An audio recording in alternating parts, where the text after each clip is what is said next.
السلام علیکم ورحمۃ اللہ وبرکاتہ. محترم مسلمانان ورونو، امید لرم چې خبر روغ او جوړ به ورونو. یو شاعر وای متارکۃ اللئیم بلا جواب اشد علی اللئیم من السباب. تاسو په علم کې دا چې څو ورځې په سوشل میډیا باندې د ادریس مولوی صاحب د خبرونه یو لویه مسله جوړه شوې ده. خلک لګي دي، څوک په هغې باندې تنقید کوي، څوک را لګېږي بیرته د هغې دفاع کوي. یو لویه مسله په سوشل میډیا باندې جوړه شوې ده. زه غواړم چې په دغې باندې یو څو لنډې او مختصر خبرې وکړم. خو زه په دې ویډیو کې یو مختصر پیغام خپلو عوامو ورونو ته پرېښودل غواړم او یو مختصر پیغام علما کرامو او طلبه کرامو ته پرېښودل غواړم چې هغوی په سوشل میډیا باندې د دې مسلې برخه جوړه شوې ده. ګورئ ورونو، ادریس مولوی صاحب خبرې وکړلې، نو هر چاته دا حق حاصل دی چې د هغه سره د رای اختلاف ولري. ځکه د هغه خبرې کومې قطعي خبرې نه وي چې یو سړی ووایي چې یاره د دې سره اختلاف نشي کېدلی. هر سړي ته دا حق حاصل و چې د هغه خبرو سره اختلاف ولري. خو عوامو ورونو ته وایم چې ګورئ، کله هم تاسو د یو چا د یوې خبرې سره د اختلاف څرګندونه کوئ، نو د اختلاف چې کومې پولې دي هغه پولې مه کراس کوئ. په دې سره د انسان عزت هم په ځای باندې پاتې کېږي، په دې سره په هغه خبره کې وزن هم پیدا کېږي. او که تاسو د یو چا سره اختلاف لرئ او د اختلاف په مد کې هغه ته کنځل وکړئ یا د هغه شکلونه وران کړئ، نو نه خو ستاسو د اختلاف کوم قدر او قیمت پاتې کېږي، نه خو چې دی نو ستاسو د اختلاف کوم وزن پاتې کېږي، نه چې کوم دی نو تاسو په دغه اختلاف د رایې سره یو څوک متاثره کولی شي. نو کله چې تاسو د یو چا سره اختلاف لرئ، په شایستګۍ سره اختلاف ولرئ، د اختلاف چې کومې پولې دي، کوم حدود دي، هغه مه کراس کوئ، د هغې نه مه اوړئ. نو ستاسو په اختلاف کې به وزن وي، تاسو به کولی شئ چې په خپلې رایې سره یو بل څوک چې دی نو دا څه کوي، متاثره کوي. نو مهرباني وکړئ که تاسو د هر چا سره اختلاف لرئ، د علماو در یو رای سره تاسو اختلاف لرئ، په ښایسته انداز کې ولرئ. که چېرته تاسو په خطا باندې وئ، نو ستاسو به اصلاح وشي، او که چېرته تاسو په خطا باندې نه وئ، نو تاسو به کولی شئ چې د خپله رای په بل چا باندې ومنئ، په بل چا باندې مسلط کړئ. او که نه په کنځلو سره ردو بدو سره تصویرانو ورانولو سره، نو بیا تاسو نشئ کولی چې خپله رای په یو بل چا باندې مسلط کړئ، په یو بل چا باندې تاسو ومنئ. نو مهرباني وکړئ چې کله هم تاسو د چا سره اختلاف لرئ، په ښایسته انداز کې اختلاف ولرئ. او چې کوم علما طلبا دي، نو هغوی ته زما دا درخواست دی چې کله تاسو دفاع کوئ، تاسو کله د خپلو مشرانو د خپلو علماو دفاع کوئ، په داسې انداز کې دفاع وکړئ چې د فایدې په ځای باندې نقصان ونشي.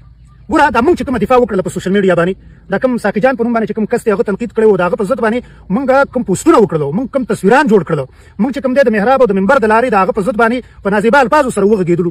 نو تاسو په ایمان وایئ دا موږ فایده وکړه که موږ نقصان وکړو؟ موږ د یو عالم په دفاع کې د اسلام څومره نقصان وکړو؟ لکه دې خبرې ته لږ سوچ، لږ فکر پکار دی. نن موږ څومره خلک د خپل غلط انداز بیان د وجې نه، څومره خلک په لکونو خلک هغه نن موږ خپل خلاف ودرول، په لکونو خلک چې کوم دی هغه موږ په علماو طلباو باندې، په مدارسو باندې، په محراب او په منبر باندې نن چې دی نو هغه موږ بدګمانه کړ. ولې؟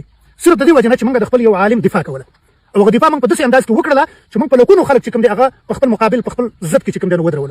نن هغه په سوشل میډیا باندې لګیا دي، تاسو به دا پوسټونه ګورئ چې زمونږ د غلطو پوسټونو د وجې نه، د غلطو دفاع د وجې نه نن څومره خلک هغه په علماو او په طلباو پسې لګیا دي، هغه په محراب او منبر پسې لګیا دي، هغه په علماو او طلباو او په محراب او په منبر باندې چې کوم دی نو بدګمانه شو، د هغې نه اعتماد اوچت شو. په دې لږ فکر پکار دی، لږ غم پکار دی. د علماو ته هم زه وایم چې ګورئ په دې باندې لږ وغږېږئ، په دې باندې لږ خبره وکړئ، د خپلو علماو طلباو ته ووایئ چې مهرباني وکړئ یار دا تاسو څه کوئ، تاسو په کوم طریقه باندې، په کوم انداز باندې چې کوم دی نو اختلاف لرئ. که بل طرف ته عوام دي، هغوی زموږ په علماو باندې تنقید کوي او په غلط انداز باندې کوي، نو زما د هغه بیا فرق څه پاتې شو چې زه هم د هغه انداز اختیار کړم؟ دا خو بیا ما هغه یو شی شروع چې هغه هم غلط تصویران جوړوي وران او موږ هم تصویران جوړو د هغې، نو دا بیا فرق څه پاتې شو؟ چې هغه هم کنځل کوي او موږ هم کنځلې کوو، نو فرق څه پاتې شو؟ ګوره، موږ له پکار وه په دې قضیه کې چې موږ په طریقه باندې دفاع کړې وې، موږ داسې دفاع کړې وې چې موږ دا خلک مطمئن کړي وې په خپله خبره باندې، په خپل دریځ باندې موږ دا خلک مطمئن کړي.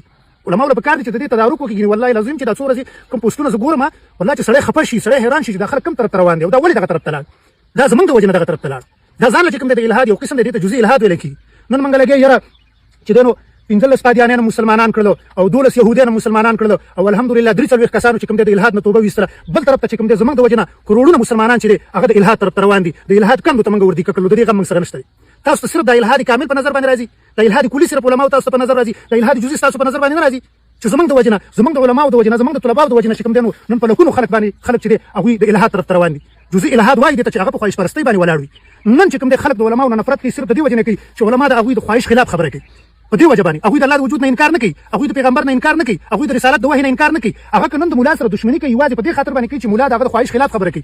بل طرف ته موږ له پکار دا و چې موږ دې اصلاح کړې وې، بل طرف ته موږ را لګېږو زیات هم چې کوم دی نو هغوی له د دوی دغه الحاد ته چې کوم دی موږ تقویت ورکوو، او نور هم چې کوم دی هغه دغه د الحاد کندو طرف ته موږ ورولو او بوځو.